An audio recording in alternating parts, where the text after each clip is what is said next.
Hey guys. Wait, I ain't even connected.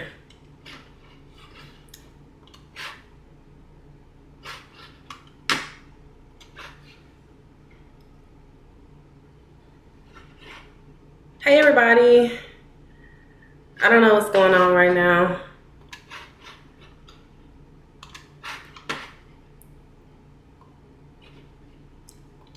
So, I've done a lot in this past hour. I'm gonna put this over here. Yeah. Since I made it home, I done worked out a little bit, took a shower, did something to myself to look presentable.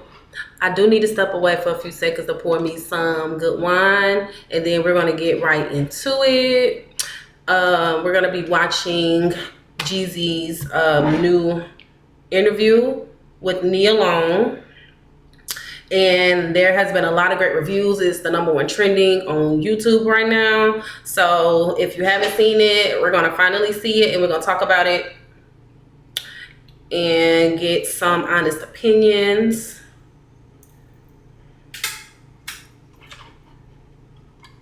So yeah, give me a few seconds because my phone's messing up.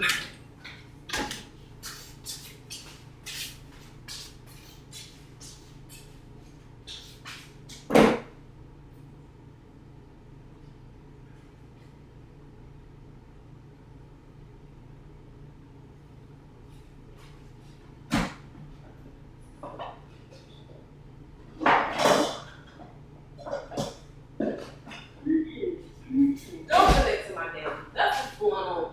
It's connected to a Bluetooth. That's y'all.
Am I? Okay, cool. All right.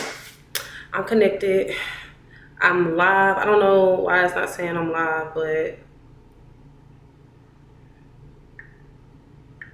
I don't know what's going on.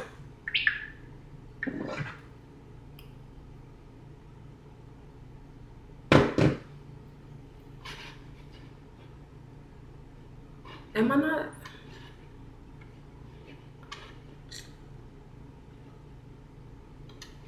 Oh.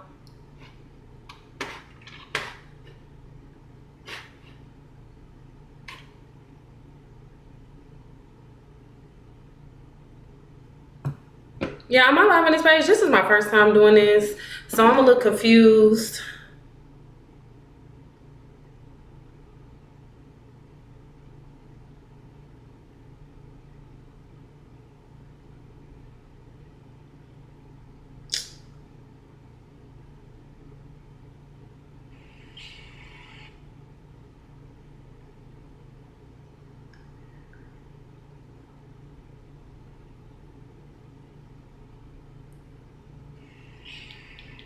Hey TT, I finally figured out where y'all was at. I thought we was in the event page. So we're gonna go ahead and get started with this video. Hey TT, I finally figured out where y'all, I'm everywhere today. Listen, this is my first time recording on a work night. And I've been just everywhere trying to get this figured out. But yes, so Nia Long and Jeezy, they did a sit-down discussion. You know, Nia Long, she had her divorce or breakup she was cheating on publicly. And then Jeezy, he did a sit down with her, and they talked about a lot of things about relationships and things. Now, what I like about what Jeezy is doing is that he just dropped this album. So he did, like, this is his press run, and it's really interesting that he's doing this because it's more of a mature approach for someone that's been in the industry for all these years. He dropped the album. He did this sit down with Nia Long, which paired both of their situations, and then he was on the Breakfast Club, and then he has a book that he wrote. So I didn't have time to read the book, so this is the best we gonna get. All right, we're gonna get started. I'm gonna have to turn my camera off because I just want to drink my wine in peace.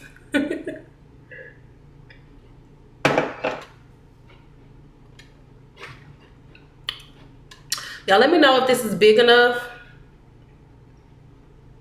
I might put it like this, and I'm gonna scoot over a little bit.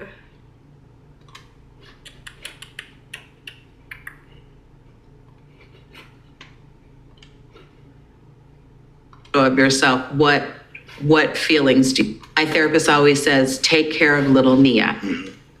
So when you see this photo of yourself, what feelings do you have?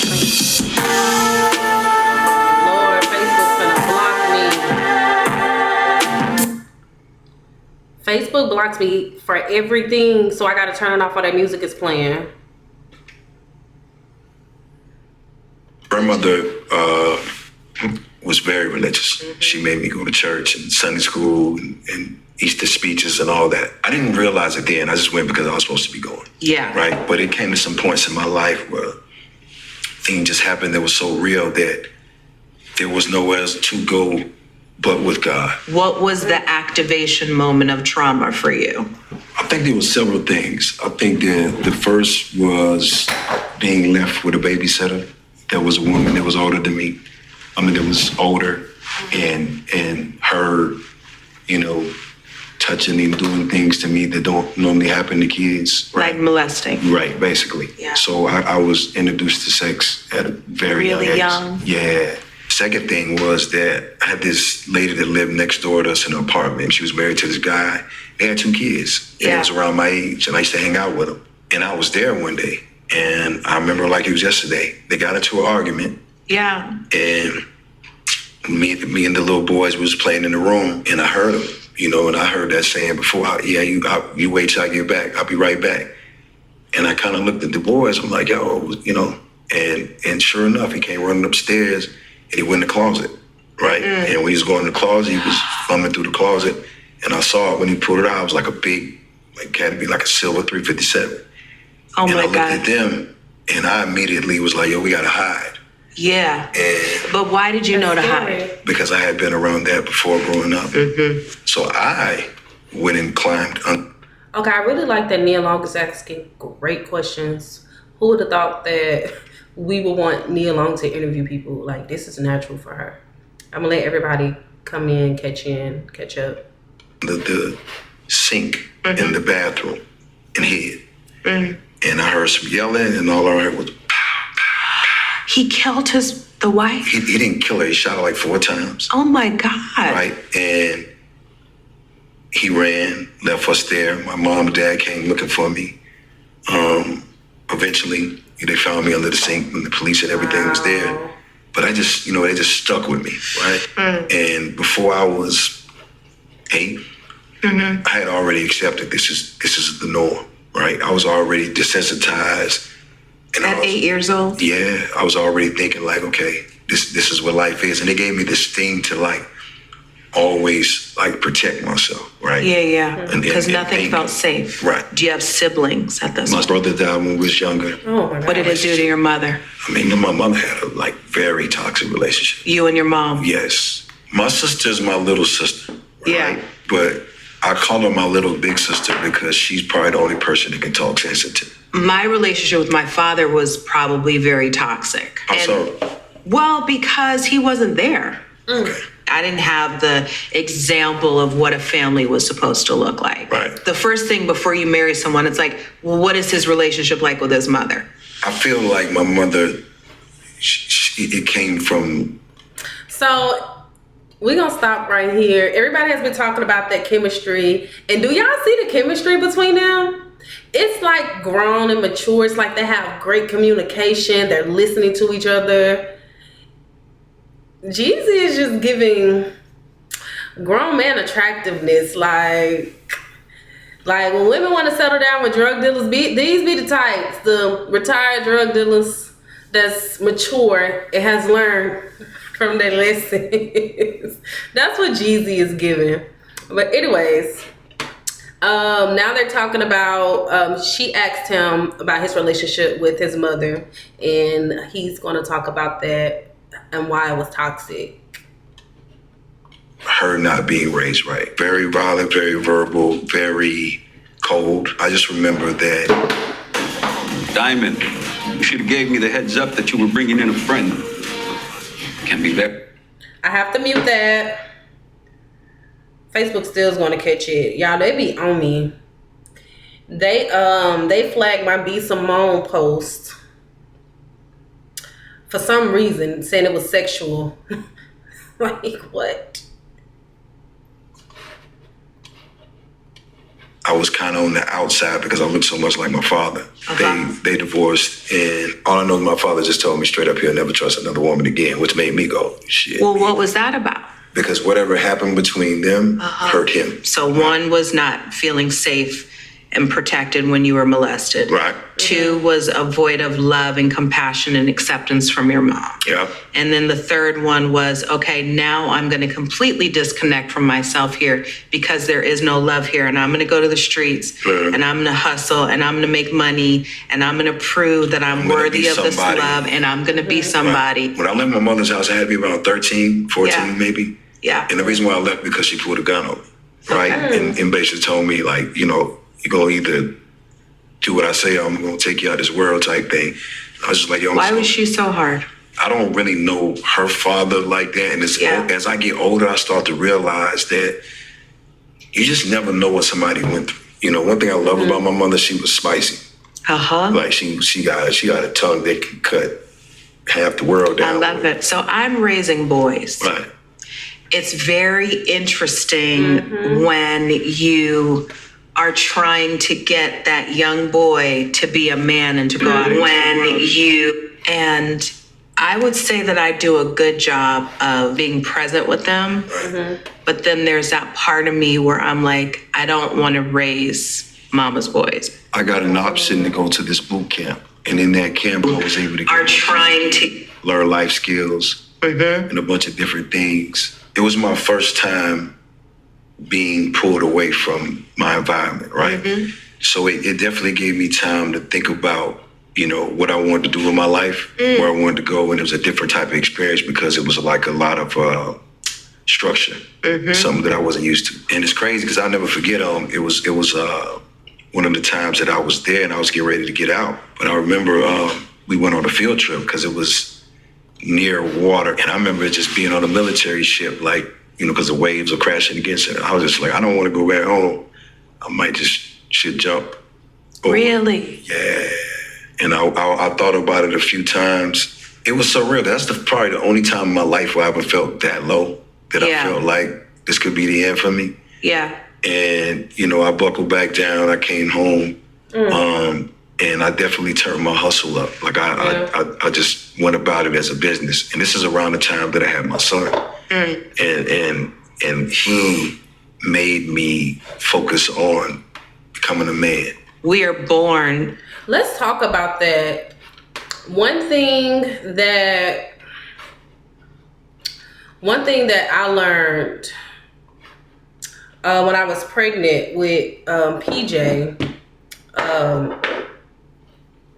I didn't, because I was pregnant and I was emotional, I didn't fully understand his dad's emotions.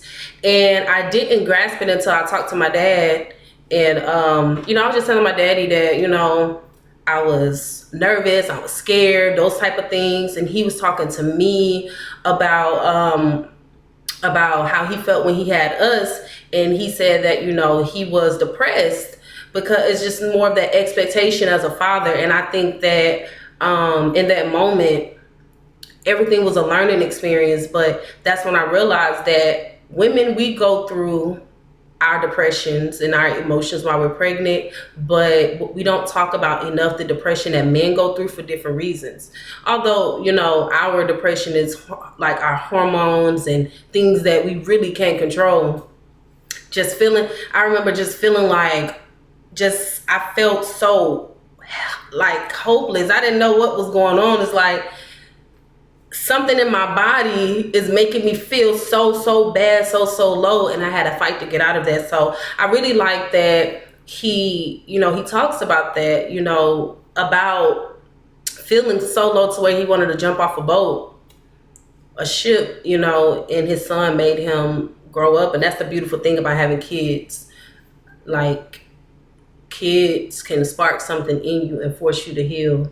And that's why I say all the time, my son saved my life, literally, because, I felt like he deserved more. So I'm really loving how this conversation is going. Also, for those of you, golly, I'm just high, everything. Just liquor. What ain't liquor? It's Taylor Hennessy. For those of you who are mothers to sons, y'all talk to me in the comments. I was trying to post a little poll so we can discuss and vote, but I can't right now. For those of you who are raising sons, Nia Long made an interesting point just about finding that thin line and, influencing your sons to be responsible men and being a mama's boy. Because, as mothers, we're loving, and we don't want to be too hard on them.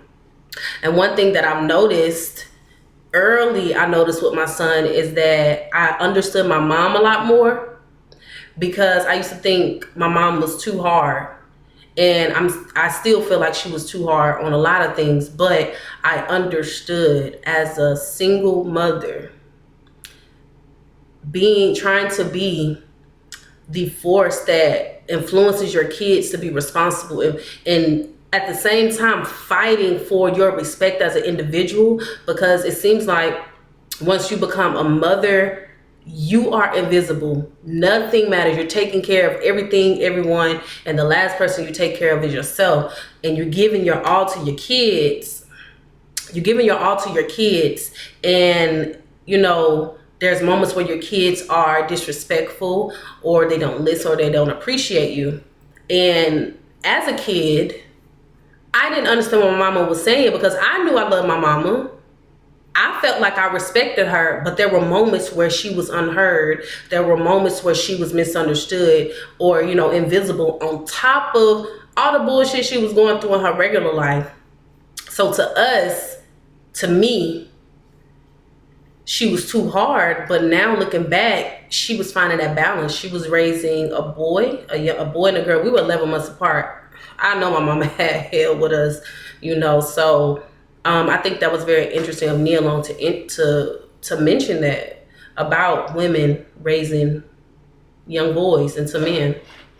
Yeah, let me know what y'all think in the comments as we go. If y'all have any questions. As beings meant to be here to love. Right. That's the crazy thing, though, because as I sit here at 46, I can tell you that. Yeah. But I can't honestly tell you that I've experienced love, like, especially non-conditional. Like, I couldn't tell you that. It was all. Wait. He's saying he's never experienced love? Wow. Let me go back a little bit. This could be the end for me. Yeah. And, I buckled back down. I came home. And I definitely turned my hustle up. Like, I just went about it as a business. And this is around the time that I had my son. And he made me focus on becoming a man. We are born as beings meant to be here to love. Right. That's the crazy thing, though, because as I sit here at 46, I can tell you that. Yeah. But I can't honestly tell you that I've experienced love, like, especially non-conditional. Like, I couldn't tell you that. It was always something to it. Right? Well, maybe you had to get open to it first to heal it, to attract it. Well, I mean, when you're coming up in a family, right? Yeah. There should be at least a baseline of health. Yes. And just healthy, yes. Conversation, right? Mm-hmm. And I can say that I probably got more love in the streets than I did when I was, and that's one of the reasons why I love my grandmother so much, because she was the only person that I can recall. My dad's folks was a little more common. Yeah. My mom's folks, they weren't playing the radio. Is your mom still alive? No, my mom passed. My mom Did you passed get to- during COVID. She had dementia. Wow. So my dad, same. My Yeah. dad passed away the day after Kobe Bryant. Crazy thing is, when she was there, and I was going to visit her. Wait a minute. First off, I keep talking about the chemistry between them. And I'm very intuitive. I pick up, I just be knowing. Before he dropped his album, he posted the screenshot of it, and Nia Long commented on it. And I was like, that's weird. It's like, maybe they got something going on, in my journalistic mind or whatever. But now it makes so much sense. Look at that alignment. His mom died, the same day of Kobe? And her dad passed a day after Kobe. But Jeezy said something profound, I think, for the Black community. Because Nia Long, he said that he don't feel like he's ever experienced love at 46 years old. That hurts for me to hear that, because as women, we could say, well, I've never experienced love at 46, and it's just put off as, men ain't shit. But what if these people, these men, haven't experienced love, so they don't know how to reciprocate it back? And it starts with his trauma, is what he's talking about. Which is why he said he feel like family should provide a baseline. But if you think about that, when he was speaking about his mom, he says that his mom wasn't raised right. She was raised on those conditions. So what I'm getting is that it is a lineage of trauma, specifically in our Black community, that we are harnessing and we are passing down to our kids by the way that we treat our kids, or the way that we have treated our kids. We think, or our parents' generations thought that they were doing what was best for us because that's all that they knew. Even my generation of parents, I feel like my generation of parents are trying to break those curses, but we're still only doing what we think is best. We're taking from what was done to us and we're trying to create a new way. And who knows what our kids are going to hold against us when they get older. But as of right now, in this moment, we feel like we are doing what is best. When you're raised in a Black family, during the 70s, 80s, after Jim Crow, your parents were raising you for survival, to survive in the world as a Black woman, as a Black man. I'm doing this to you so the police won't beat you, or so you can know what to expect. And these are deep conversations because we have so much trauma passed down. And I think what he said is just so profound. Like, I'm really living for this interview. Yeah, I'm gonna stop talking. We're gonna try to get through half before I talk again. But it's just so many points.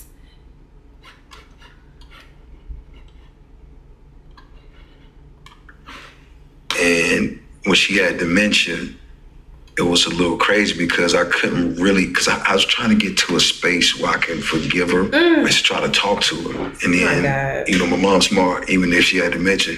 It's like when I started talking about the hard stuff, she started acting like she don't really understand what I'm saying. She didn't want to talk about it. It was too painful for her. Yeah. I love my mother. You know what I'm saying? Of course you do. And I think I spent most of my life, which is probably one of the reasons why I'm successful. Yeah. It was trying to prove that I'm enough. And every time I got to a milestone, there was no fulfillment there, right? Because she didn't acknowledge. She didn't acknowledge it.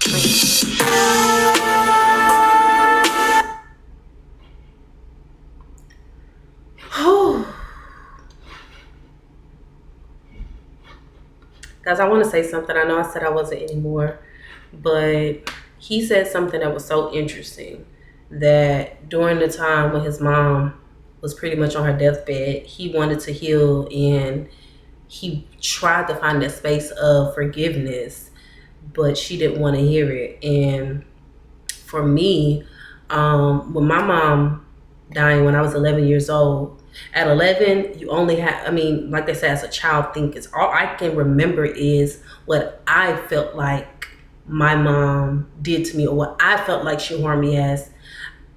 Side note, I didn't begin to understand my mom until I became a mother years later.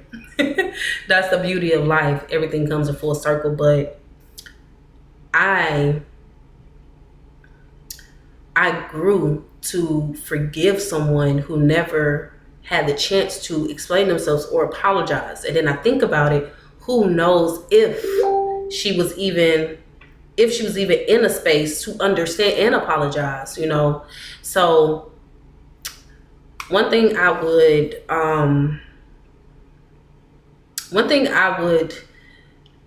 gently suggest is to find that space to forgive your parents and find a different angle to understand them. My dad and I have had issues, and since I moved back home, I have had such a beautiful growing relationship with my dad, and I focused on what works with us, you know. Like I go to my dad's house a few times out the week.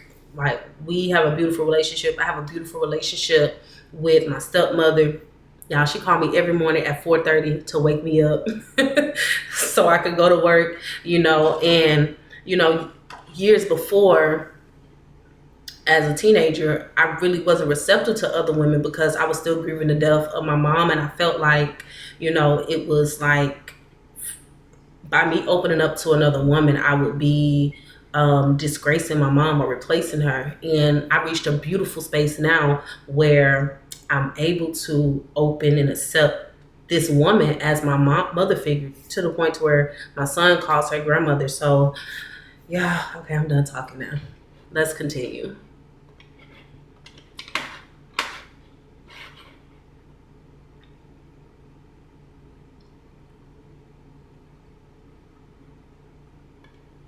I started at Purdue Global because it was really easy to try to balance classes.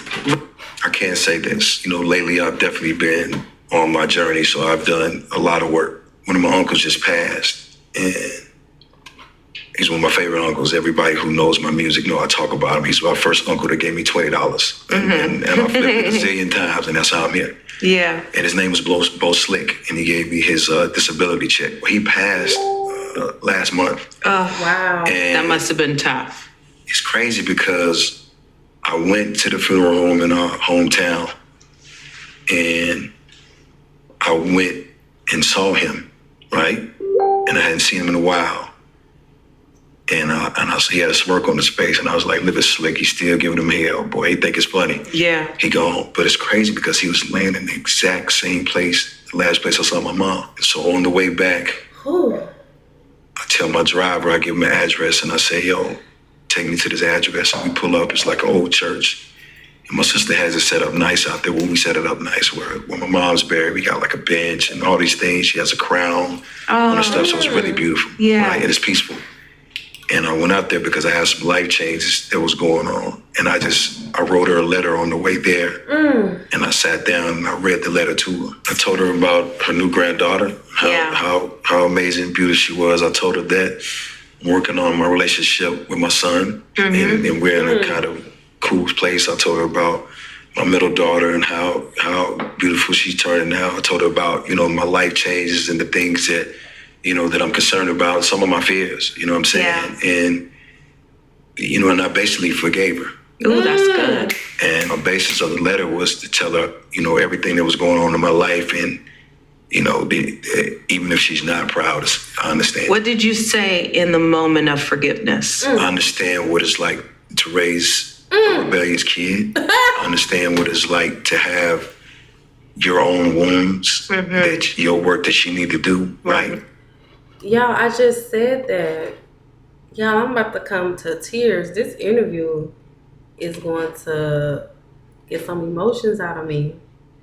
I just said that, you know, Jeezy is saying how he wrote a letter to his mom and was bringing it to the gravesite, and how he forgave her and how he understood. And yeah, I'm gonna turn the camera off. I'm getting too emotional. But this is a great healing moment, and I really hope that you guys are open and this is gonna be on YouTube. You guys are open and we can have these moments as a culture. But I wasn't able to forgive my mom until I became a mother. And life is about perspective. Perspectives change, so I try not to hold on to what I feel in the moment. I feel it, but I try not to hold on to that. And that's what karma is. Karma is just a change of perspective. You were the giver, now you're receiving. And this is so beautiful. And she didn't get a chance to do that. And I understand that maybe she had a different way of loving me that I didn't understand, right? And because my mom the type of you, if I go to a basketball court and get jumped, she gonna take me around there to fight everybody one-on-one. Me too. Right. I'm taking my kids too. She's like, come on, him first, him second. And I got your back, and the Vaseline's in the car, and I'm gonna take my earrings off, and let's go. Yeah, that's her. But do you understand that was her way of loving you? Well, this is what happened. And this was, I'm gonna keep it a buck. This was like, I was in LA, so this was like maybe 2 nights ago. On early morning meditating. And I was meditating, and I had a vision that I saw my mom. And I was talking to her, was just talking, and I just asked her, I said, I forgive you, but can you forgive me? Or not understanding, for taking what she gave me and embodying that, right? And having that same type of energy. Because when my mother died, I didn't grieve, right? I didn't cry. I didn't. Not at all. Nothing. And I asked her to forgive me for not sending her off right. One thing I learned about life now is that, y'all, I knew Jeezy was my favorite rapper for a reason. Jeezy and Webby are my favorite rappers because I think I relate to them so much. Because one of the worst feelings is when someone close to you pass and you don't cry. I remember my mom died. I cried the first day after Hurricane Katrina because it was just a lot. And for all of those weeks, I never cried. I couldn't cry. I cried at the funeral because of the emotions there. And I could never cry. And I felt like something was wrong with me. And I felt like maybe I didn't love my mom. Maybe I hated her, And of course, I cried a lot of years later. But I'm sending so much love out to Jeezy and his healing, and the way that he is expressing this and understanding this. I don't care what no one says. Musical geniuses, people that make great music, have a lot of trauma to channel. They have something to express, and they have a way of channeling that. And Jeezy really just set a bar for the Black community, for Black men, for Black women to open up that space for Black men to be vulnerable, and for Black men to be vulnerable. This is an interaction between a Black woman and a Black man, where he's able to be vulnerable. He feels comfortable enough to speak on his deepest thoughts and that vulnerability. And this is so beautiful. I'm done talking until the next chapter come.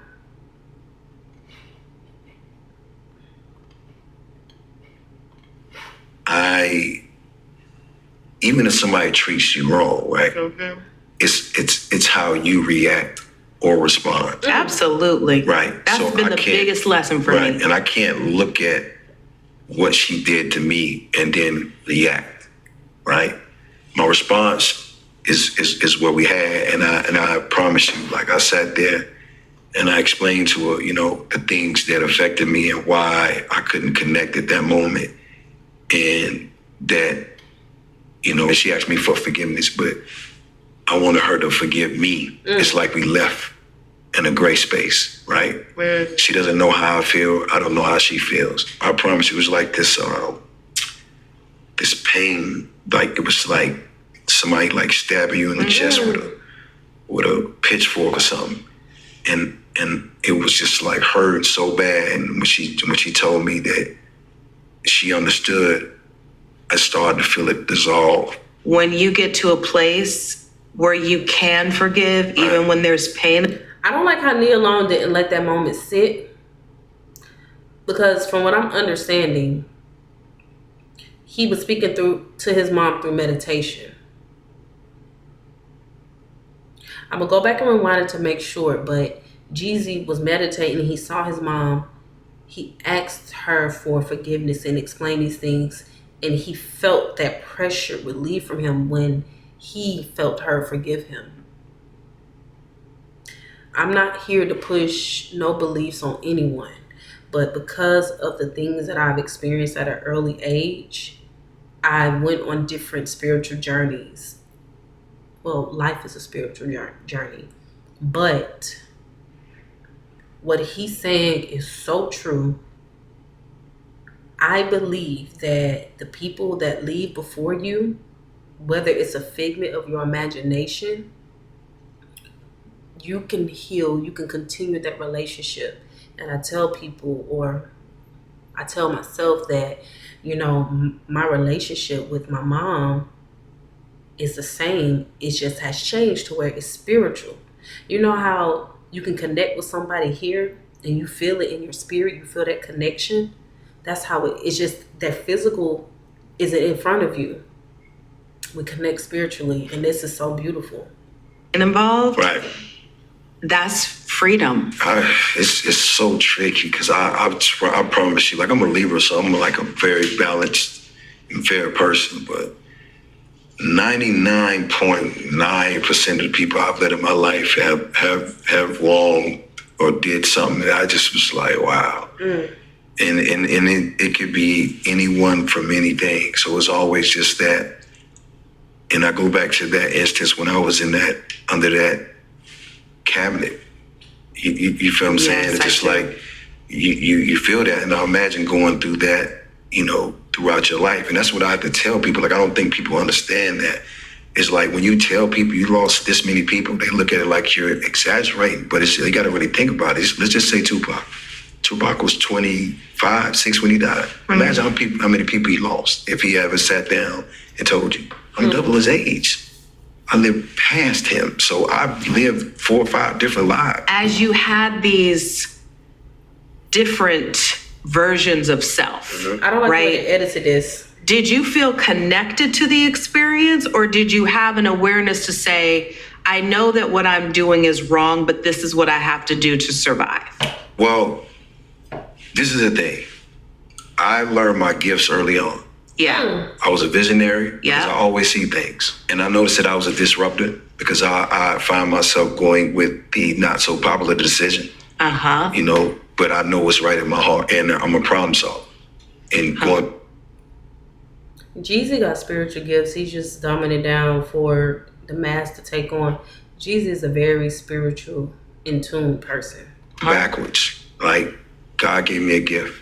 I understand that because he kept me safe. He kept me alive. He kept me free. And he made me successful in a sense. I hadn't gave anything back to him yet, which is why I lost my voice, because I tore my vocal cords at the beginning of my career, which is why I said. How did you do that?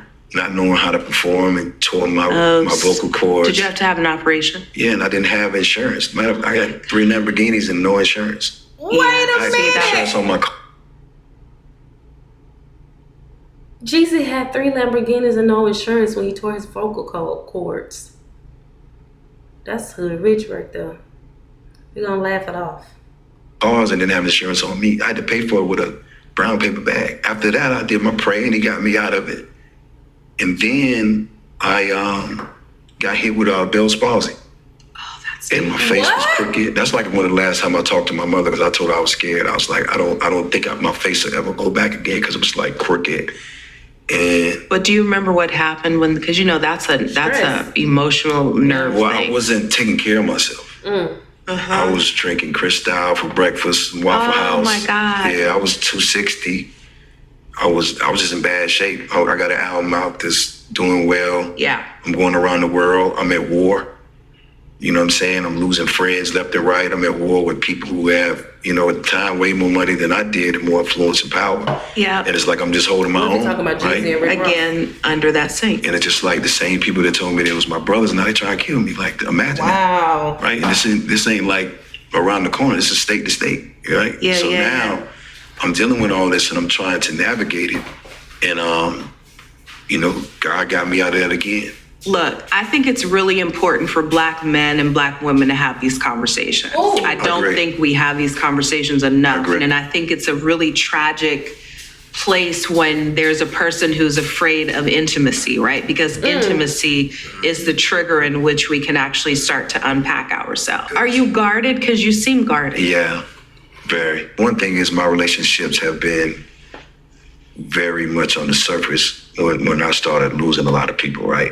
Because you don't Are want you to talking about love relationships or homies, like people? homies, and then even love relationships I've been in where, people just ain't right. You do realize, and I've had to learn this too, because I can be guarded as well, Right. is if you are carrying that, Right. you attract that. Ooh. This is So what I if heard. someone else is guarded or someone else is not being their full authentic self, it's because in some sort of way, we haven't settled in.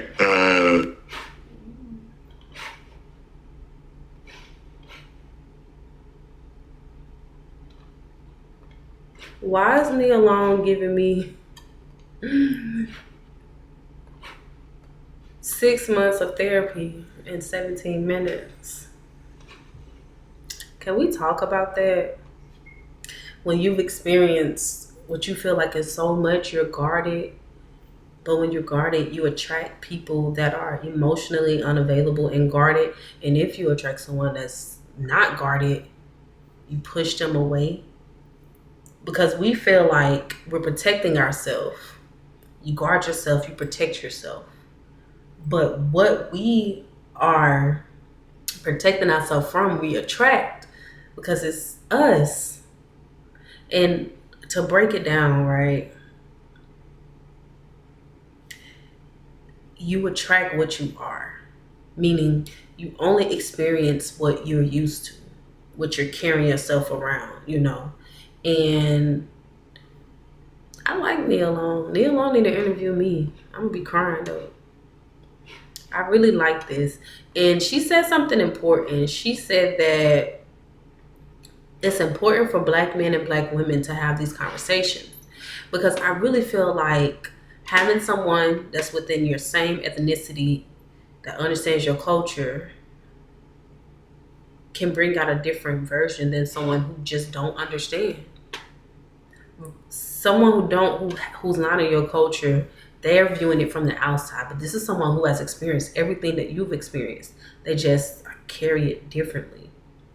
And I really hope that this ignites a union between Black men and women because we've had so many wars between each other. Just sit down and let's talk about it. Let's get to these vulnerable moments.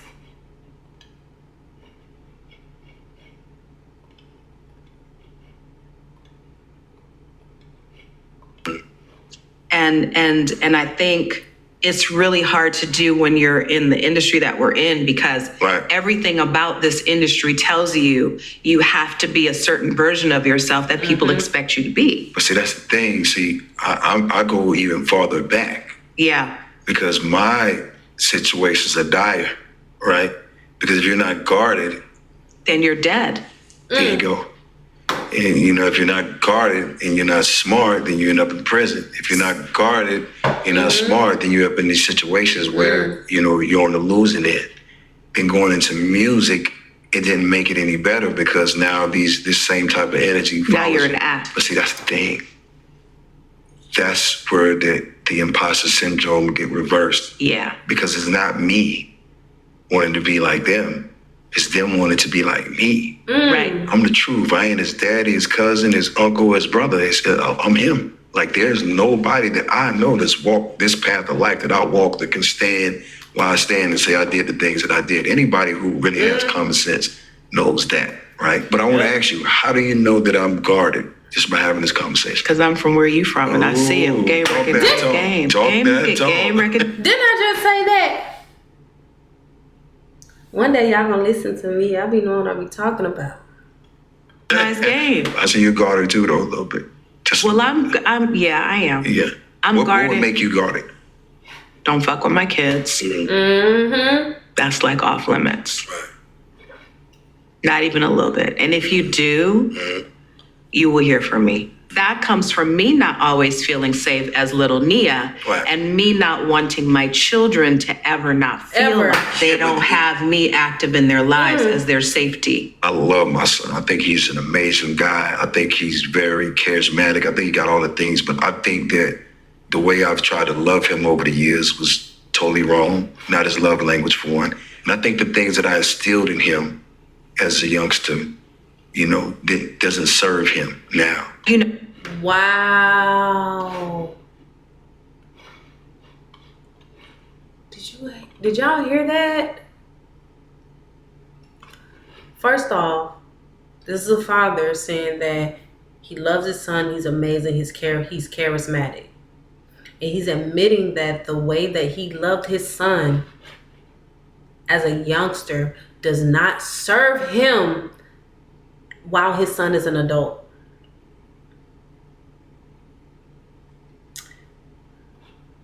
This interview is so beautiful. Y'all will hear about it later. I had a really First off, I don't like that Nia Long did not. Okay, she's not an interviewer.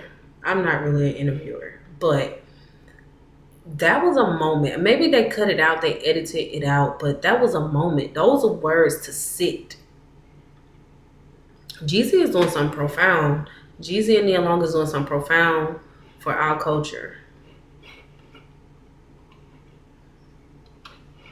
public breakup recently. It was a wake-up call for me in the sense of like, okay, you're going to do this on your own and you're going to be fine. Right. And you're not going to worry about what anyone thinks and has to say. Because the relationship was rocky for a very long time. So, because I don't believe another person can break anyone up. Can never. Like, I don't buy that, right? To your point with your son, I think my older son saw me trying to keep the family together. But I had to come to a place where loving myself was bigger and more important than saving anybody. Well, if you got to save your star player, if your star player is not doing good, the team. Can we not talk players? Can we use a different? Can we say like the best horse in the race? Oh They my so God. cute together. But the reason I know that you're guarded is because when I was in high school, I only dated drug dealers. Oh, really? Oh my God, that's where I was. I lived in South Central Wait a LA. That's what it was. Wow. I would have never. Nia Long said she from the block. Like, really? Here's the thing, though. Here's the thing. Nia funny for that. Like, these black men that we discard as being unlovable, unworthy, and for the streets and in the streets, drug dealers, is him, but probably him before he was that mature product. Nia is so funny for that. And he's saying, I'm surprised. No, Nia is from the hood, okay? What I'm doing. Nia is from the hood. She dated a few drug dealers. Thought that. Really? Nah. But going through your trials and tribulations, like, Yeah. I know you're working on yourself like we all Yeah. are. Do you feel that you're okay? Like, not what people are supposed to see and supposed to think. You.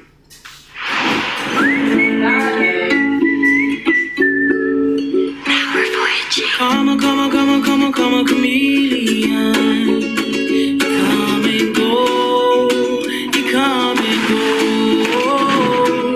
Loving will be easy because I like my dream. Break cold and breathe. Break cold and breathe.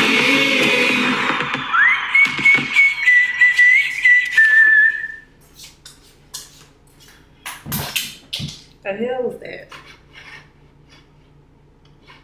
Do you want a satisfying, remote-friendly job?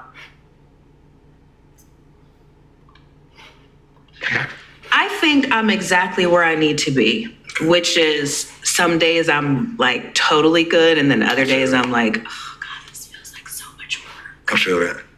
You know, and then other days it feels like women shouldn't have to be this strong. Right. I don't want to be this strong sometimes. Right. Kate, you made me cry. Hey, I got you first.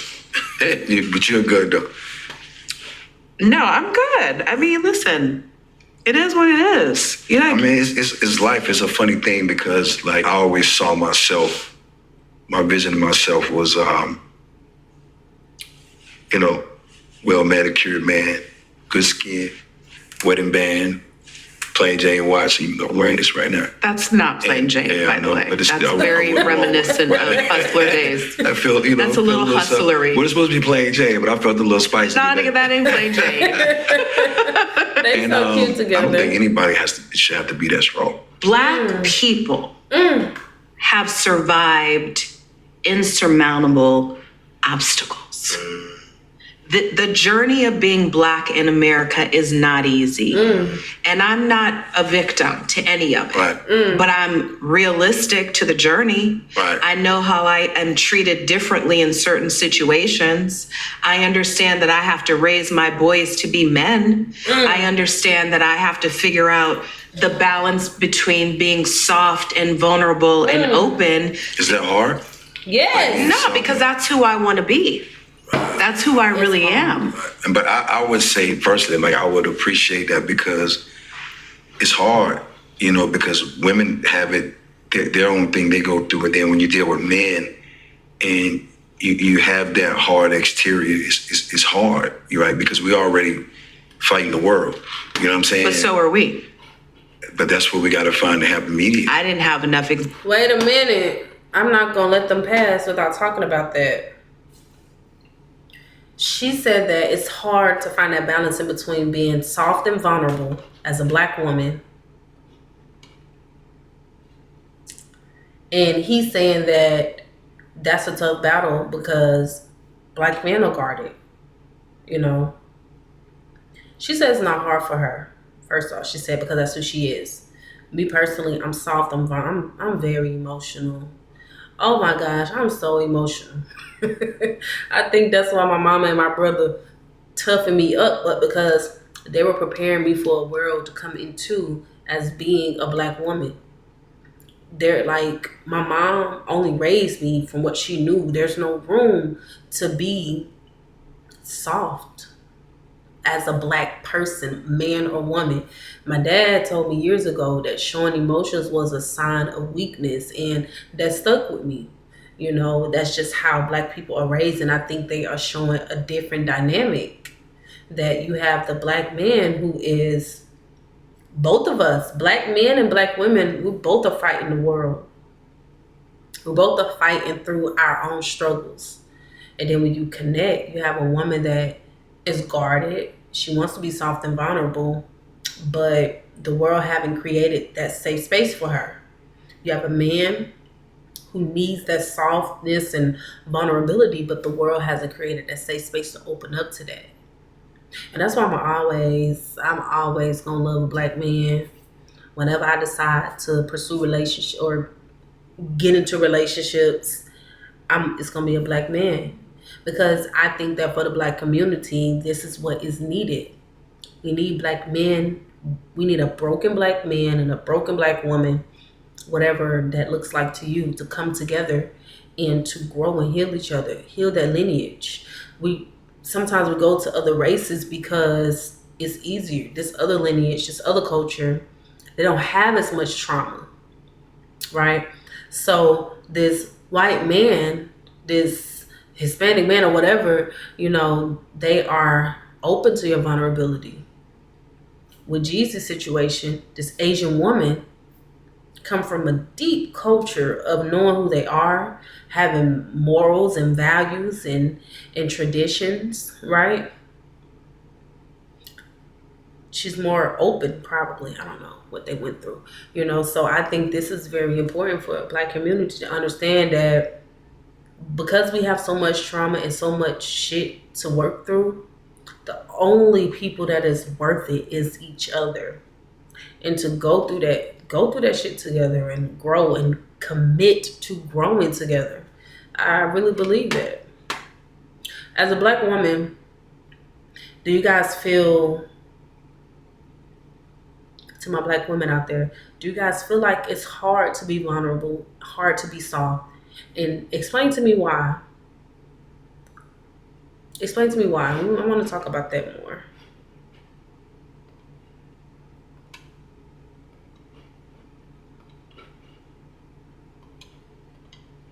Examples in my own life to like understand what it really meant or what it really means to see a relationship between a man and a woman that is healthy and balanced.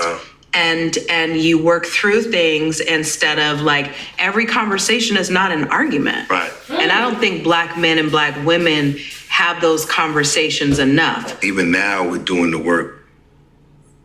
That don't mean everybody else is on board. And that's the crazy part. But that's the thing. You got to let them go. Oh, yeah. Oh, Sam, you have to see this, mate. First sunrise in the world in New Zealand. It's so good. It's fantastic. Everything about this place is just so... Yet again, I find myself sitting within feet of you. In a very confined space. Yes, it's quite disturbing. But now you live in New Zealand.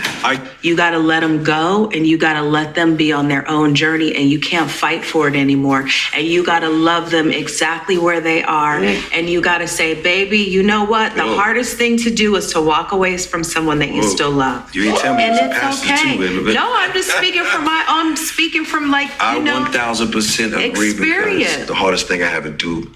Have you ever walked away from somebody you still love so they can experience themselves and get whatever makes them happy? That's some hard shit to do. Walking away from someone you love and letting them be. But that's what unconditional love is. A lot of people think unconditional love is putting up with stuff and being by your side. But unconditional love is really hurting yourself to let that person be them and do whatever they feel is happy, makes them happy. Don't ask me how I know. In life was walking away from everything that I knew that could support me. Right? That's right. But what was the moment that you knew you had to walk away? Something happened in the Bay. Somebody got killed. And they tried to put it on us while I was on tour with Wiz Khalifa. They came and locked me up right here in LA. I just remember being in jail and, I took care of everybody. $1 million bail for everybody. $10 million. Oh my God. I'm sitting in the county jail. And as soon as I get in there, somebody comes to get me out. And they're like, we got to get you out of here. And I'm like, no, I can't leave these people in the county jail. I got to stay here until, I can get everybody out the same way we came in. Yeah. And, of course, I didn't want to tell nobody how to touch my finances. Yeah. So I had to figure that part out. I ended up getting everybody out. But my point is I sat in there for 2 weeks until I can get everybody out. Right. The people that I had that was supposed to be in my corner, ain't nobody check on my son, my daughter, my household. Nothing. And when I got out of jail, I was at the lowest point of my life. I did everything right on this tour. I didn't take any gang members or nothing crazy. I took the people that was working. I stayed on my bus the whole time. I did everything right, and I got caught up. I had Minister Farrakhan calling me every other day, like, Jeezy, brother, the enemy's coming. I'm just like, what the hell is going on? So why was he calling you? He called me, and said, "Brother Jeezy, your message is changing. The enemy is coming to get you." I said, "With all due respect, Mr. Farrakhan, all my enemies in my neighborhood, I'm not going back there no time soon." He said, "No, the enemy." But he was saying was that my message was changing and I was starting to educate my people. Oh, right? wow. And now here comes the enemy. And he wasn't lying. It was when I got to that arena to do my show in front of 30,000 people, it was my turn to go on stage. It was maybe 70 police back there waiting to take me to jail. It was a span of my life, maybe like 3 years, probably shortly after my first album. Like it was shootout after shootout. Like I've been in shootouts with my dad being right there. And it's like a combo of everything. So it's a combo of the street shit I had going on before that. Yeah. It's a combo of the get money life with these guys. And then there's a combo of just people that I just never had a liking for. They didn't have a liking for me, that we just was in the same city trying to coexist. I used to get up and pick my outfit based on what I was, if it happened tonight, how I was gonna look. Right. You were like, if I die tonight, my shit's gonna be fly. Do you realize what that does to your psyche, just leaving the house thinking like, I gotta make sure my shit is fly if I get killed? Boxers, everything. I want to wear the best boxers. You're like, I will socks. not have any holes in my underwear. I promise you, that was my life. I didn't understand how I was gonna even make it out, right? And that's where all the drinking came in, because now I'm trying to self-soothe. I'm trying to. Were you alcoholic, you think? 1,000%. Did you go to like AA or did you just? Nah, I just stopped. You stopped. Because my mom and my dad, they was, my mom's side of the family, they drink a lot. And when I was leaning in on my vices, I started to notice that there was a couple of things that happened a few times where I wasn't sharp. And I was just like, okay, if I don't stop this, I'm gonna get got. And then I would just like back away from the alcohol. And what I would do is, well, two things. The first thing is I wanted to get healthy. So I got down, I dropped 60 pounds, got myself together. This was right before the recession, because any time in my career before, from Streets is Watching to the recession, which was about 6 years, I was out of it. Like I was leading men, right? I went everywhere with 150, 200 people. In every city I went to, it was another 300 waiting on us. It was like a real thing. And I was leading everybody off the end of a cliff.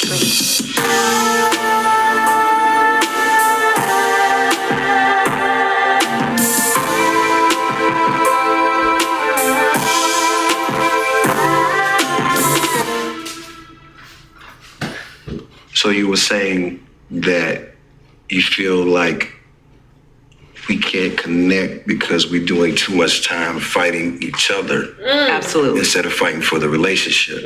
Or fighting for love and understanding and commitment and compassion.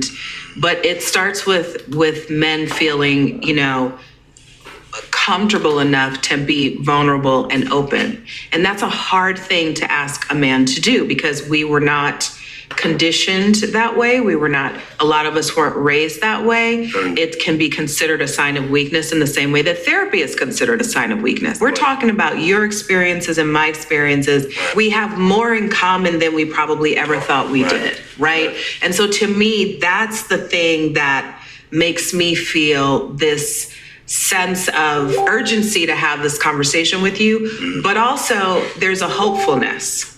There's a hopefulness that if we actually each do the work, we can actually come together, because there's nothing more important to me than Black people. Right. We are the greatness in every room. Right. We are the ones who set it off and make it happen.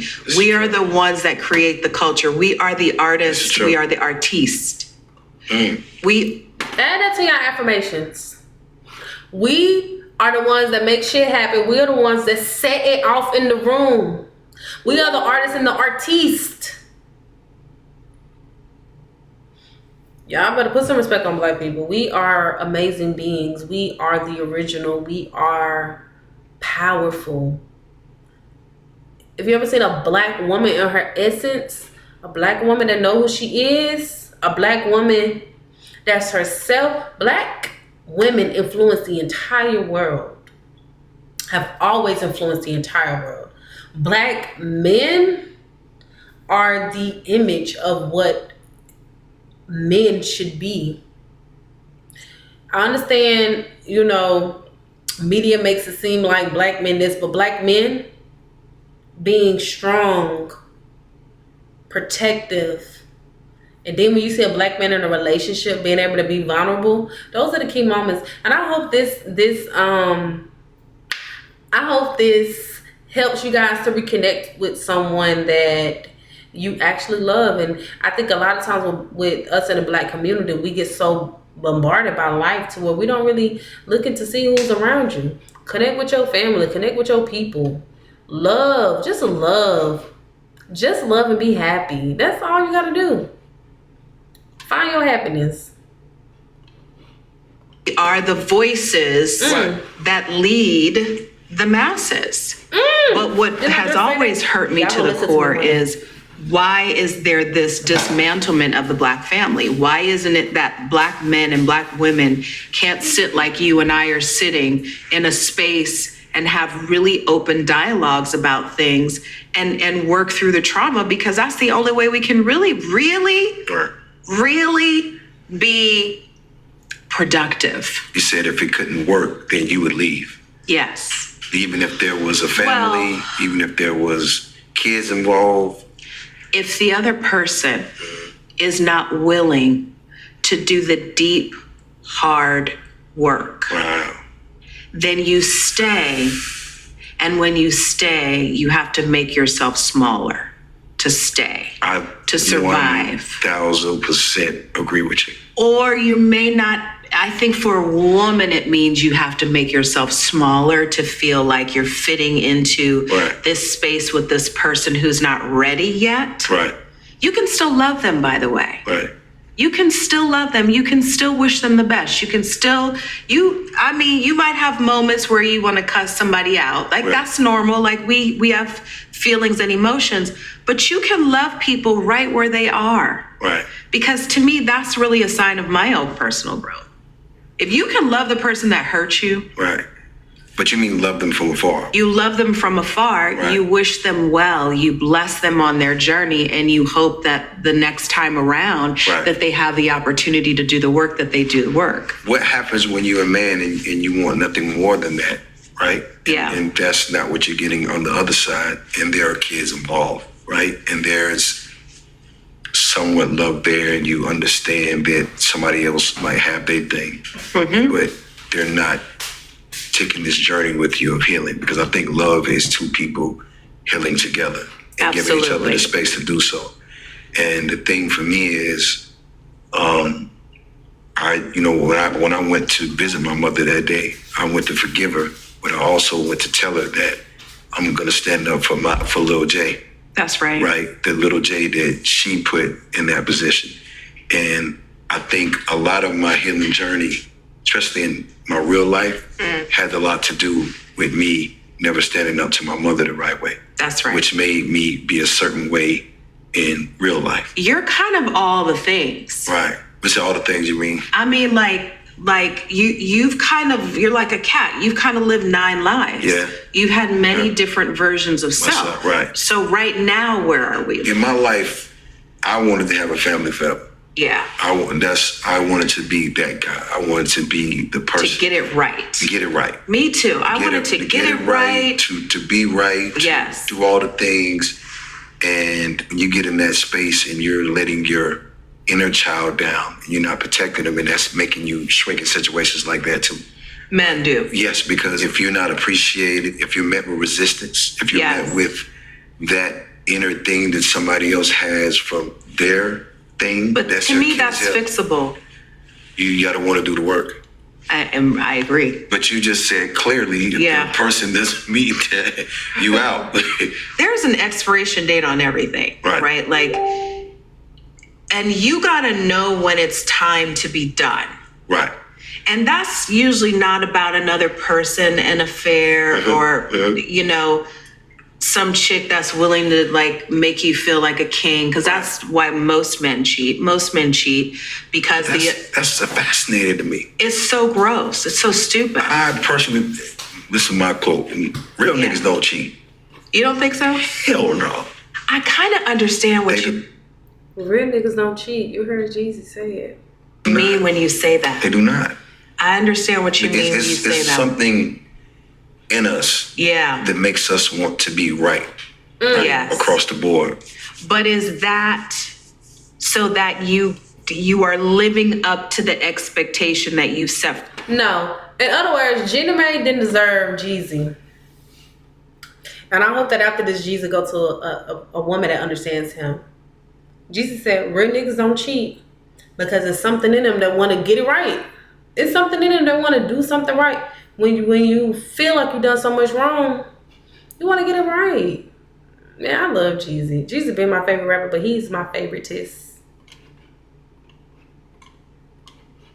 For yourself, because again, you're going back to your childhood wounds of trying to be perfect to receive the love from your mom, or is that really where you've landed, that you want to be a man that does things the right way because you want to be honorable and you want to respect the woman that you're with? Because those are two different things. I want to be honorable, and I'm just anybody that's real. And when I say real, I mean real with yourself. Yeah. You know what I'm saying? Yeah. Like you're gonna hold. There's a sense of integrity there. Absolutely. You know what I'm saying? In my life, God, what happened to integrity? my life is built on integrity. Yeah. That's my moral compass. Yeah. If I'm not integral, I'm off. Yeah. And for me, doing the work is integral. Right? For me, coming forth and telling my truth is integral. Right. For me, taking the mask off and saying, you know what, even your trapper's favorite trapper has flaws and things that he has to work through is integral. Amen. Doing a versus battle in front of the world where they know who you are and what you're capable of, and you taking another approach because you want to save lives is integral. That's that disruptive, not making the favorite or the most favorable choice because you have a position to play. So when I say that, it's in your purpose, right? Like when you're more in line with your purpose. and I swear to you that more than ever, I understand my purpose is walking in these footprints that God's left for me. And what is your purpose now? My purpose is to be the best version of myself and to teach my culture everything that I learned along the way. Just like I did when I was in the streets and I made music. Now that I'm writing books, everything that I learned is in that book. Everything that you see me do in real life is my contribution to the blessings that I have. Showing men that we can come from where we come from and still be integral, still be solid individuals. Because I think what you're saying is we haven't seen enough examples of solid individuals. That's right. We don't have that roadmap. People, it's either one side or the other. It's like, somebody's thinking for self. We're not thinking for we, right? Somebody's either trying to, and by the way, I had to go back and down my ego all the way back down. That's the other thing we haven't talked about. Right. There's no space in any of what we're talking about for ego. Right. And if you're living by ego, you're basically trying to either control someone or to get them to see life the way you see it. Yes. And I had to learn that that's not how you live life, right? And most of my ego came from fear. Absolutely. Wow. There's good ego. Right. There's good ego that allows you to do this. A man is saying that his ego comes from fear. Do you know how self-aware you have to be to admit that? That your ego, what you walk around and what you put out to people and what you want and expect from people comes out of fear. And he already mentioned that at 46 years old, he has never felt love. That fear of not being loved, not being enough. Damn. Because this is something new, right? There's good ego that allows you to be a disruptor. That's good ego. Because in disrupting the system, in disrupting what we're used to seeing, you're also providing a new way of doing things, right? It's hard though. Yeah, it's hard because you're putting yourself in a position to be an example. Right. But you're still learning and growing. And also you're putting yourself in a position to lose everything that you built. Because people can look at you and our culture. You can do one thing and they're like, oh, we cool on him. Yeah. You know what I'm saying? It's just like I had to learn not to teach or to preach. I'm not this role model. I'm just saying that when you come from where we come from, it's okay to to evolve, because at the end of the day, I don't want my kids to think I was just a great artist. You know what I'm saying? Like, I'm a great man. I'm a great person. You know, I'm a great father. And I was That's the more same important guy. than anything. Because I was the same guy to I'm a real nigga, like all that. And now you all these things. I'm all the things, right? I just said that to you and you looked at me like I was crazy. No, I was trying to figure out what things you were saying. But I'm all the things, right? Yeah. And I'm also somebody who's failed. I'm also somebody who's lost. I'm also somebody who my life plays out in public a lot, right? And people always see the bad things. I'm always somebody who wants to do the right thing, and sometimes, you know, the masses don't want that, right? And sometimes, you know, I've been taught to keep your mouth closed and don't tell people anything, right? Especially how you live and how you move. Well, that's what we've all been taught. Right. And now just opening up and having these conversations, you know, there's a lot of times where I'm just like, wow, like, you know, when you see people not getting the message right and you go, they just really don't understand. As Black people, this is a beautiful time for us to be inspired by each other. Right. To be able to say we no longer have to have this experience on this planet in this small vacuum, Right. where we are of service to the world. And when I say to the world, I mean to white pop culture. Right. Now there are tools and examples and people and practices in place that can inspire us in a different way. When I was, 9 years old wanting to be an actress, when I was little Nia, there were like very few people I could look up to and say, oh, that's who I want to be. Right. We've cracked that a little bit, Right. a lot of it. Right. So now I think what you're saying is we all have the choice. We have the choice to decide when and where we're going to get the mental health support that we need, but you got to want it. And I think the stigma behind mental health, especially with Black men, is huge. It's a weakness. It's a weakness. And the reality is your brain is a muscle like anything else on your body. If you can go to the gym and lift weights, then you should be able to sit down with someone and exercise that muscle in between your ears and have those conversations, because those conversations are tough, but they're also really necessary. Yeah, it's hard though, because I have people that I know look up to me that really, have been there with me through a lot of things. And I think they don't understand where you're at and where I'm going. It's like the disconnect is so real. And it's almost like there's only a chosen few people who understand what's really at stake. I was talking to a guy friend of mine a while ago, and he said, Nia, and I was just complaining. And I was like, what am I supposed to do? Like, I love this person. And he said, everyone has a cap on their capacity. And if their capacity is full, you could be doing backflips, front flips. You could be the best. The sex could be amazing. All these things could be amazing in that relationship. But if that person's capacity and desire to grow isn't there. I'm opening a restaurant. I still love the name. You don't remember the name? Of course I remember the name. We didn't even tell anybody what the name was. 100% told me the I name. bet you $1 million that you don't know the name. Then you hit that wall. Yeah. And I'm not saying that everyone that hits the wall should give up. Right. I'm saying that if your partner hits the wall and you're not quite there yet in your personal growth, you have a big decision to make. If I'm ready and my partner's not, what happens? Well, how do you know she's not? Let's just say I know. Like it wasn't. What do I do? You're my sister right now. I'm your sister. You giving me some advice, hypothetically speaking. Well, you don't want my advice, because my advice is I'm out. Really? No, I don't give up easily. Right. I will never give up on someone I love. I don't care how high we are or how low we are. That's how I feel about I love me now. Yeah. That's the point I didn't. So I can't give up on myself. That's choosing yourself.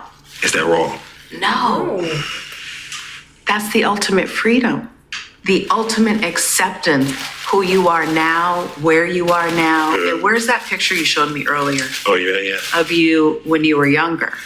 That's my guy right there. Smooth J. I talk to him all the time. That's so cute. He was kind of cute, you know what I'm saying? He was cute, he's a cutie patootie, you know what I'm saying? Little gangster, but he's good.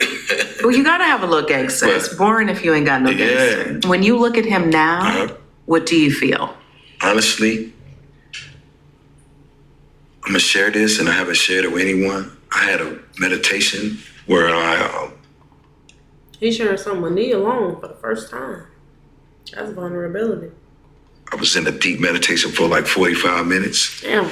And I dozed off into this field, like it's like a field, and there was like a old house in the middle of the field, like a barn house. Mm-hmm. And I walked through the field, and I walked in the house, and there was a TV on. It was playing cartoons, and I walked around the house. I didn't see anyone. Went in the kitchen, went in the room, didn't see anyone, and something told me to go downstairs. Mm. And I walked downstairs into the basement. It's kind of dark, a little light on in the corner. Couldn't really see much. And I walked around the basement, and I ended up in the corner. Yeah. And I heard someone sniffling. I walked over and I said, "Hey, what's going on?" And then he had his back to me. And I said, "What's wrong, buddy?" And he turned around, and it was my younger self, the same face in his picture. That's amazing. And I said, "What's wrong?" He said that I'm tired of everybody. Like, he basically was trying to tell me he's tired of not being able to trust anybody and everybody doing him dirty. Right? And he was crying, and I just looked at him. I said, "It's okay now. I'm here, buddy." To protect self. And he said, "You sure?" I said, "Yes, I'm here." And he just looked at me. He said, "You promise?" And I said, "Yeah." And I said, "Give me a hug, man." And I literally, like, this is real talk, like, I'm laying in my bed, right? I ain't cried since Tupac died, right? We all and cried. I'm laying in my bed, and I'm feeling tears roll down my face in my bed. Oh. And I looked at him and I said, Jeezy is talking about healing his inner child right here. He meditated, went to a basement. For me, the basement signifies your subconscious, the base of your thoughts, just what's underlying there, what you don't really think about on an everyday basis, but it is driving your actions. He went down to a basement. It was dark subconscious. In the corner was the younger him, crying, hurt because he can't trust anyone. And he, as his adult self, told his younger self, "I got you, I'm here." Younger self said, "You promise?" He said, "Yeah, I'm here." And they hugged.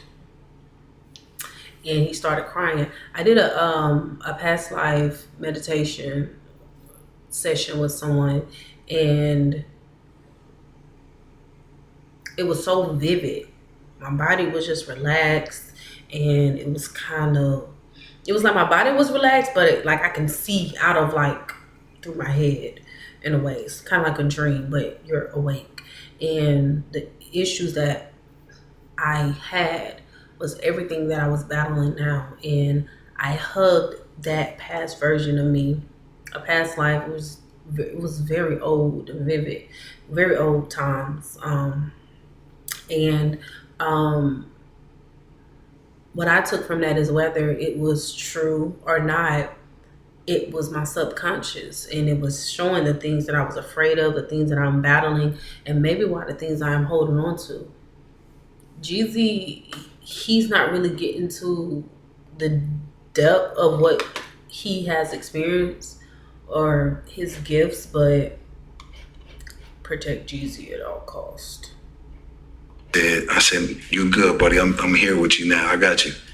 And then I said, "Why are you in the basement?" He said, "Because I was hiding." I said, "Well, what do you want to do, man?" He said, "I want to go play. I want to have fun." I said, "Well, let's go play then." So I took him upstairs. He ran outside, ran around the whole field in the yard, swinging on the chairs. I'm literally feeling myself go from tears to smiling because he's happy. And we played all day, played till he got tired, and we went in the house. and we sat on the sofa, and he watched cartoons until he fell asleep. And he sat on my lap, like laid across, and in the middle of it, he just woke up, and he's like, "I love you, man." And when I tell you, That was it for you. it's almost like my heart, it like explode, like whatever pain that was That in you there, were carrying. it was like 1,000,000 pounds lifted off my chest. And that moment, I just said, no matter what in life happens, I have to choose to take care of my inner child and take care of myself. Amen. And that's what I promised my mom when I wrote her that letter, when I went and sat with her at her gravesite.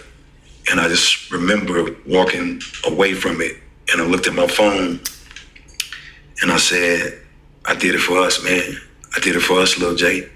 Wow. And that was all I needed for me, because that moment for me, my life has just been clear ever since. And I always put everybody else first. Me too. And I never put myself first. Never. You know, I know. And I've tried to love everyone that's came in my life. Everyone. Like the best way I could. Not to say that I know what love is or I know what these things are, but the best way I knew how. And I always got the short end of the stick.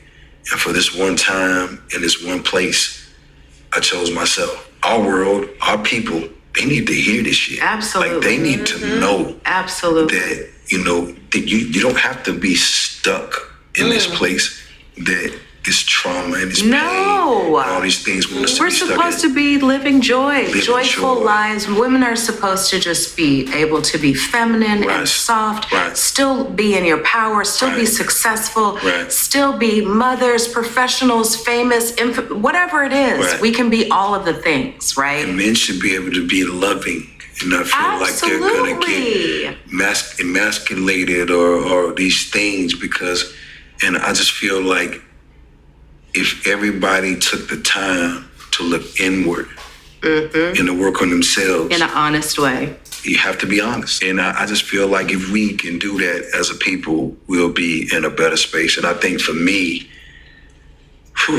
it's risking a lot, because, anybody that would have been in my position that would have been thinking for self, and I think it's success. No way they would. I think it's success when you accomplish what I accomplished. That's success. Yeah, yeah. Success is for yourself. Significance is what it's about others. And I'm in a significant space right now. I don't know that I've ever had a conversation like this with any man. Oh, wow. So for you to say the words but still have this very masculine presence is kind of nice, because it's like it goes against what I think women will be like, he's soft, I don't want, because there are women out there that don't want that. 1,000%. I don't understand that. I think you want the balance, right? I think women want leadership. They want to feel protected. Do they want leadership? Well, it depends on the woman. Right, yes. It depends on the woman, right? And it depends on where you're leading me. Because if you're leading me someplace where I don't want to go, then no. We're not doing that. Right. But if I trust you. Where does the trust come into play? Your character. As a small business owner. Your trust comes into play with your character, with the things you have led before, with what you are leading now, with what you are doing now, with your integrity, with your word. That's where the trust comes from. I would trust a man like that with my life. He has integrity. He leads himself. He knows where he's going, and he has well intentions.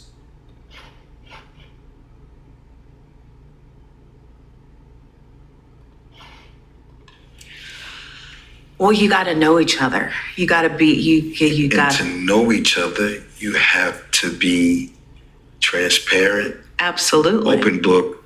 Are you able to forgive? I started with myself, my mother, some people in my family that some foul things happen. As a family, those things should happen, but I don't know how you forgive somebody who had a malicious intent. So in that moment where you are trying to really work through your own trauma, is it safe to say that it's healthy to say, that person is where they are. I need to leave them there and forgive them exactly where they are and still love them where they are. Well, I can say this. I've been through some shit. You know what I'm not saying? laughing. I'm just like with the way you said definitely that. laughing. No, I'm definitely laughing because of the way you definitely said laughing at me it. right now. See what I'm saying? I'm not- This is why we can't open This is up. why men can't open up. This is why I said say shit. I'm laughing because of your face when you said it. Was No, like, I I've want to been- know what I know. I've been through some shit, and I've been through some shit with people I really love. What's the worst thing someone's ever done to you? I mean, left me and my lords. I thought I'd take care of them the whole time. Like, cross me out. I mean, try to line me up, get me knocked off. That's hardcore. Took from me, stole from me, betrayed me. But you gotta let all that go. Have you? This is the thing I had to learn. And this is the part where it get a little tricky. Most time when people do something to hurt you, it's out of fear. Of course. Right. But I didn't understand that at first. I thought this was personal. Yeah. Right. Well, that's because we Black people are raised that way. Right. Like that's kind of part of our You're trying to culture. hurt me, so I gotta hurt you back or hurt you first. There's that. Mm-hmm. And I think when I started to realize that it was out of fear, that softened the blow. Like, God damn, them niggas did me dirty, man. Like, just like, I don't understand it. That's good Right. that you have that still in you. Because to me, that's a part of who you are. You gotta always keep teeth. Yeah. You gotta always Grit. keep teeth. Well, let me say this. The thing that I had to come to grips with is that no matter how dirty I feel like they done me, they probably never thought about that another day in their life. It probably didn't even matter to them. It was business as usual. And the thing that I've been living with is the fact that every day, which has probably been for the last decade, You think about it. I think about it, and I'm the one that's being affected by it. You're hurting. I'm the one that's hurting. So to me, that seems like the worst. last thing that you need to reconcile. Yeah, that's the last piece. So we've talked about all of these things, all of these themes, all of these moments in your life, some moments in my own life, where you have made a conscious decision to move forward and to choose yourself, Right. right? But what we haven't talked about is your current marriage and your current situation. And I think it would be unfair to you to not address that in this space where we're being really open and honest. And it doesn't have to be the details of anything. Right. But if you've done all of this work and you've given yourself that grace and you've given yourself that space to grow and you've given yourself permission to love self, right? Then what happens when a man gets to the point where they're just like, okay, I'm filing for divorce? Integrity intact. I could never say anything that would Just- not honor somebody. Absolutely. But I can tell you that this has not been a easy journey. Right. I can tell you that I'm saddened. I can tell you that I'm disappointed. I can tell you that I'm uneasy, right? But again, like, God has put me in a different path, and that path is going to entail for me to take care of myself and to love myself and to be in the best situation that I can thrive as someone who's been through all the things that I've been through. It's kind of something you can't explain. Yeah, you can't. The real thing is like, I don't like to fail in anything. Me either. And, I don't want to lose. I don't want to fail. I don't want to fail, I don't especially when I know what. You've poured in. Right. And, as I sit across from you, like, I can only be responsible for myself. True. And I can only do what I can do. Right. And I can't expect someone else to do what I'm doing. But did you go to therapy with her? Yeah. Okay, that's good. Right. So you actually addressed it, Right. tried to work through it, tried to do the work, and it just was like not happening. Help me out here. I'm trying to read your mom's book. Ever since the accident, I still have problems. Well, then shit, you tried. I don't know about for you, but for me, it is a switch. Right. And when that switch Is goes that what off, that was your switch? gone. Yeah. Right. But I had to realize for myself that anything that happened in the last, what was it, year and a half of my life, that shouldn't have nothing to do with me. And that's my That didn't point. happen. And I'm glad she said that. I really hate when people blame women for when people blame people for what the partner that they were in a relationship with did. They ain't got nothing to do with you. You wasn't up there saying, do this to me, hurt me. Be a fucking cunt. Have anything to do with me. I was not embarrassed. Right.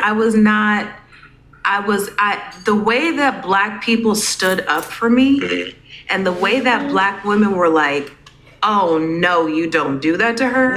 I was shocked because I didn't realize that what I had done or what I've done in my career had so much impact. You didn't realize that? No, not at all. And I'm not even being like funny. You're America's sweetheart, like it's crazy. Well, shit. It's like, hell, you don't know that? I don't regard myself in that way because it's always really about the work for me. Well, I'm gonna say this. I feel Yeah. like I'm sitting across from you, Yeah. which is why I wanted to have this conversation with you, because I want to personally tell you Yeah. that you embody Yeah.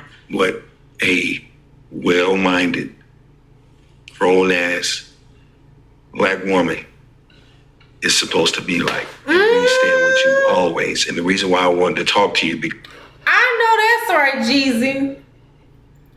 He put them words on Nia alone. I really see a relationship for them in the future. My ego gonna be a little bruised. Cause Jeezy is my man. But them two together, this is such a beautiful moment. They needed this conversation. We needed this conversation. Like, this is amazing. And I don't think him and his wife will be able to sit down in front of each other and have a conversation that will be so profound to a group of people like they are. because you are my sister. And this is a safe space for me to say what I need to say. Because at times when we're at our lowest, we need our sisters. Just like you guys need your brothers. Mm-hmm. And that's why this conversation was so real, because she's crying. You see that? And I pray that this conversation can open up different conversations in our culture about being there for each other and not being at odds with each other, no matter what we've been through. And do you not see how his words is making her cry? There is nothing like someone of your kind being able to speak to you out of pure love, kindness, no agendas, just a vulnerable conversation. And it brings that emotion and vulnerability out of her. And, you know, I gotta give you your flowers. You know, you give her flowers. You've done an amazing job at maintaining your integrity throughout your career, right? As a person, as a human being. And it meant the world to me to sit across from you and just to tell you my story. As a man, I just hope that women, our women, Black women in particular, could see this and give us a safe space. Really, women all the way across the board, because we as men, like, we're hurt to be vulnerable to tell, you know, your partner that, you know, right now I'm in a bad space. We're going through it out here every day. You wouldn't even imagine, right? And there's no safe place for us to land. There's no safe place for us to have these conversations. We can't have it with our homies. We can't have it with our brothers and our partners, because it doesn't resonate. It doesn't translate because they don't have life experience. Right, and they don't have that empathy there, right? They don't have that mothering, that nurturing thing, you know. And this is like, for me,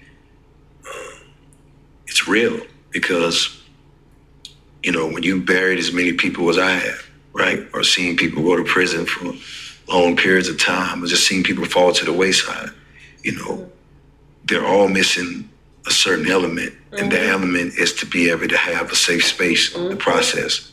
Because when you're in pain and you're in odds, and I've been in pain most of my career. Like I've been the angry black man for sure. Really? Yeah, because I was just mad at the world because I'm like, why do I have to keep fighting these battles? Not that I'm not a fighter, right? No, we all are. You don't want to have to fight through it. It should be a joyful experience. And if you do, you want to be able to at least process with that with somebody who feels your pain and understands where you're coming from. And probably can give you some insight of what they think, but it's safe. And I feel like there's no safe spaces for us. And to answer your question, I'm going to take your homework. I'm going to go home. Did I give you homework? Yeah, because I hear where you're going with this. I'm going to write my list of people that I should forgive. Yeah. And I'm going to forgive them because my sister told me that it's okay to do so. That's right. I hope they don't think I'm soft, but I'm doing it. You were not soft. No, you got to, because otherwise we're caring. I need to write the list. Well, won't you write your list and I'll write mine? Listen, I want to see whose list is longer because I got some shit on my list. Right. This is so cute. About yours? I want to thank you for your time. I want to thank you for your energy. I want to thank you for your realness. And I hope you understand how many lives this is going to affect and change, because I promise you, a lot of the anger and resentment and the dumb shit that men do is coming from a place of not being able to be seen or heard, right? We're demonized, and I can only imagine what it's like on the woman's side. But I hope that this will open up, just that dialogue of being able to talk to each other. And like you said, being on the same team rather than fighting each other, because I'm going through a real hard moment in my life. Like I feel it's something that I would have, gave my life for it to work. The last question that I have is, we have established that everything starts with love. But I don't think we can grow into that real deep love and acceptance that this whole conversation has been about without forgiveness. So what do you do when you know you have to forgive someone? For me, I'll tell you what I do. Okay. When I know that I have to forgive someone, when I'm in my bed quietly meditating, I literally send them love vibrations. I do that too. I literally send them, visualize the person's Just face. love. Hardee's 2 for $5 breakfast. She said something then. Just get quiet and whoever you're mad at, send them love. I send you love and blessings your way. And watch how things change. Send them love vibrations, because by me releasing love towards them, it comes back. I no longer have to be connected to the negative feeling of being hurt and disappointed. I have actually sliced that, chopped that down. You don't have access to me. There may never be another conversation, but energetically, I know that I can send love to someone, and it actually helps my healing. Now, whether they receive it or not, I don't really care. It's more for me. And sometimes we don't need an explanation from the other person as to why it's so important to forgive. But I promise you, you could do all this work that you're doing right now. We could do all have these conversations. If you are not able to forgive, you will hit the wall again. Or I'm gonna say this, and I received that. I don't know if I'm sending anybody love vibrations in my bed, but what I will promise you, I will write my list. See, this is what I'll say, man.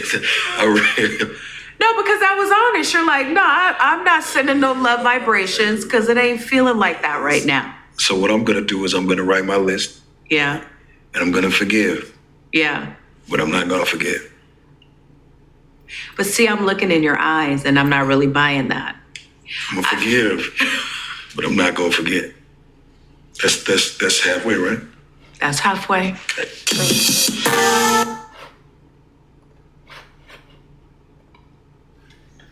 Y'all, oh my God. This was amazing. We are elevating as humans. as cultural, like the way that the language that they use, empathy, forgiveness, meditation, self-awareness, that duality of being able to forgive somebody but push them like, look, I forgive you, but I'm not going to give you my energy. This interview was so wonderful.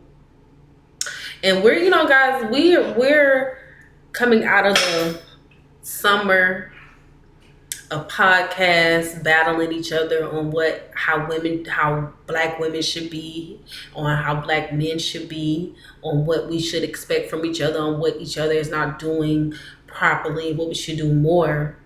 And they bring in this energy of we should be vulnerable with each other. Jeezy said something. He said that the people that wronged him, he realized they did it out of fear. Do you know how much emotional intelligence it takes to be able to say, you hurt me, but I know you did it out of fear? Because essentially that's what anyone does. When someone hurts you, they wrong you, they're protecting themselves. They're projecting their fears and they're protecting themselves. And I've actually been working on this. So I know I've been going through my I feel like I call it a seasonal journey, because like every season I have an urge to get alone and heal and to work out whatever's going on with me mentally. And recently this season has been of of forgiving myself and forgiving others and truly walking in love. When people say walking in Christ or following Christ, that's just love. Christ was love and forgiveness. So walking in love, loving myself first, and having empathy and compassion for others. And that doesn't mean to go back to people that have hurt you. That means to truly forgive them and send them love their way. And a lot of people think that makes you weak, but it doesn't. Because when you're sending them love their way, it pushes them out of your mind. They're good, they're in love. And you're able to heal, because if you're sending nothing but hate and negative stuff their way, that's all that's in your mind. Over and over, you're thinking about negative things that you want to happen to this person. That you're thinking about this every day of your life, holding on to grudges with people, and they're going on with their life, doing what they want to do because they didn't hurt you out of hate. And I know that's hard to believe. They hurt you out of their own fear. Send them love for them to heal and let it be gone. I just posted a status that says growth is realizing that the only revenge is nothing at all. And I really hope that we as a mass are able to elevate from these type of conversations. And I think that we are ready. I've always felt like, I thought differently than the mass, which is why a lot of times I felt hurt and bruised and not treated the way that I wanted to be treated, but only because I viewed things differently. Jeezy says something. He says success is about him, but significance is about others. So he's in his era of significance. He accomplished everything that he wanted to accomplish for himself, but now it's him being significant for others. And I think for Jeezy came out, he was popping like 05, 04, 05. And Jeezy was like that. Jeezy was like that, that image of being a trap star, being a man that sells drugs and that's successful.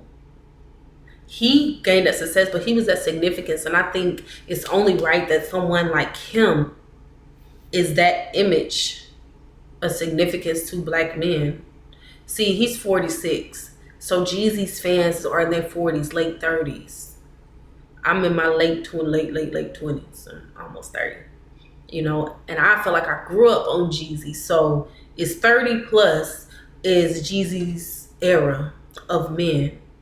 And for him to have this conversation of being vulnerable and saying that he was afraid in his inner child, he was molested, he was abused, and he's coming to that space of healing through that. This is beautiful. And I like how, Jeezy, I like how he, as beautiful as Nia Long is, as desirable as she is, he gave her that space of saying my sister. And that just brings an interesting point, because for years people would say, you know, men and women can't be friends. But I think this is the ultimate moment of friendship. And another thing, people say men and women can't be friends, but then complain when they get in a relationship with someone who they can't talk to, who they feel like they can't be them true selves around. That's what a friend is. What else I wrote down? He also said, Jeezy felt like mental health is a weakness. It's seen as a weakness amongst men. And Nia Long said something that I literally thought. She said, it's just like the gym. Your mind is a muscle. You work it. You go to the gym, you work out, you work your muscles to get stronger. You should be able to sit in front of a therapist or someone to work your mental health. Whenever I speak to someone, I say, yeah, I'm in therapy, or I got a therapy appointment. They're like, dang, what's wrong with you? You okay? And it's like, I mean, yeah, I'm okay most days, but I'm not okay. But for me, I put it in my mind that the same way, it's important as a society to have a primary care doctor to check out your body, make sure everything's good, right? You go see them once a year or whatever. And every day that you try to live your life to eat well and to exercise and, you know, to do things for your body, why can't we do the same for our mental health? We experience so much on a regular basis.